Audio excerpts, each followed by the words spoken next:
Саламатсыңдар ма балалар? Математика сабағынан 134 сабақ теңдеулер тақырыбын өтеміз. Бірінші есеп. Оқушылар үйінде жас ғарышкерлер үйірмесі ашылды.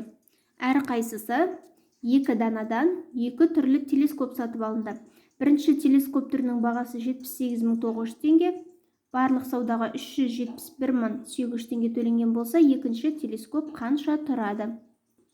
Есепті шығару үшін алдымен барлық саудаға кеткен ақша 371.800-ден аламыз. Екі телескоптың бағаларының қосындысын 214.000 теңге. Бұл 214.000 теңге екі телескопқа жұмсалған баға.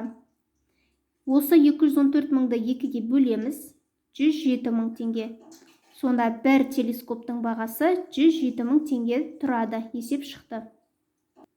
Екінші тапсырмада теңдеулерді құрамыз.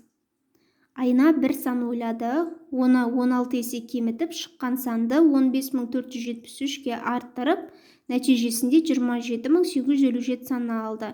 Айна қандай сан ойлады? Алдымен белгісіз санды x деп аламыз. Оны 16-ға бөлеміз, себебі есепте 16 есе кемітті дептір. Және оған 15.473-ті қосамыз. Және нәтижесінде алынған сан 27.857. Теңдеуді құрып алдық. Енді осыны шығарайық. X бөлінген 16. 25.857-ні жазамыз. 15.473-ті теңдіктің оң жағына өткізіп аламыз. 12.384 шығады. X тең болады. 12.384-ті 16-ға көбейтеміз. 198.144 саны шығады. Енді орнына қойып тексерейік. X-тің мәні 198.144-ті бөлеміз 16-ға, оған 15.473-ті қоссақ, 27.857 шығады. Екінші есепте де Болат ойлаған санын 1000 есе арттырып, нәтижесінде 25.000 мен 750.000-ның қосындысын алды. Есе арттырса көбейтеміз, және оның қосындысына тең деп тұр. Екеуінің қосындысы 775.000-ға тең. Мұндағы көбейтілген 1000 теңдіктің оң жағына бөлу болып өтеді. Бөлсек 775 шығады. X-тің орнына қойып тексерейік. 775-ті 1000-ға көбейтеміз. Және 25.000-ға 750-ді қоссақ, теңдік дұрыс шықты. Б вариантында да Арман ойлаған санын 16 есе кемітті. Есе кемітсе бөлеміз. Және нәтижесінде 18.000 мен 15.642 сандарының айырмасына тең сан алды. Есеп теңдеу құрылды. Арыға қарай шығарайық. X бөлінген 16 тең, мынаның айырмасы 2358-ге тең. 2358-ді 16-ға көбейтеміз, 37.728. Есеп шықты. Үшінші есепте бізде күрделі теңдеу берілген. Есеп уже шығып қойды. Енді осы есептің шешу тәсілін түсіндіру қажет. Мен екі теңдеуді түсіндіріп көрсетейін. 5 көбейтілген U, алу 10 тең 15. Бізде U белгісіз сан. Ал 5 пен U-дің көбейтіндісі бұл бізде 5 белгісіз азайғыш болады. Ал 10 азайтқыш. Осы айырманың мәні 15-ге тең.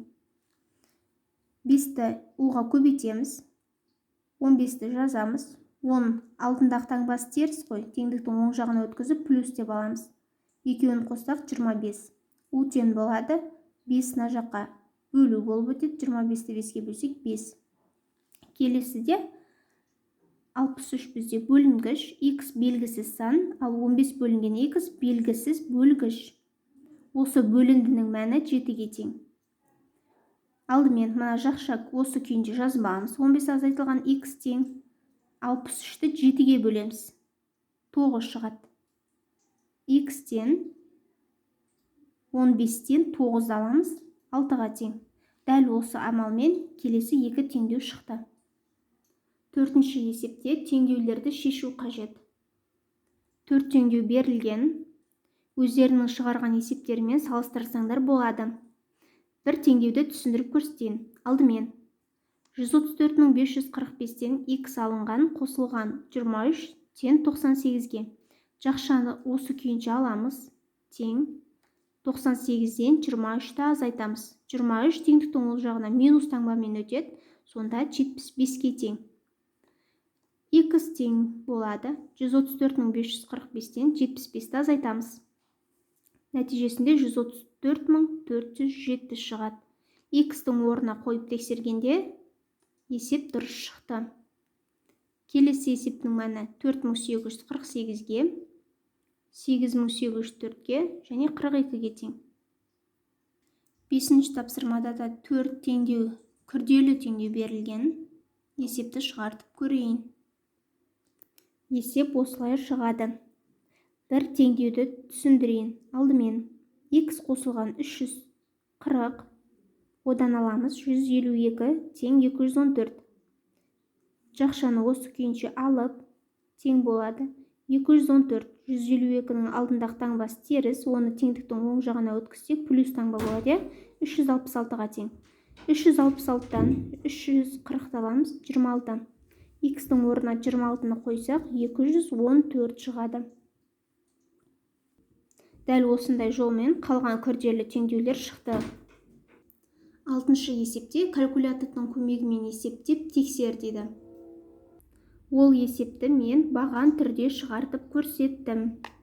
Жауаптары осылай болады. Сендер калькулятормен алып, оны тексерсеңдер болады.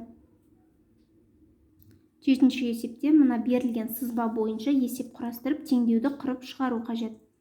Алдымен екі нүктеден бір бағытқа қарай бірінші мотоциклшы 45 км бөлінген сағат жылдамдықпен, екінші мотоциклшы 30 км бөлінген сағат жылдамдықпен қозғалды.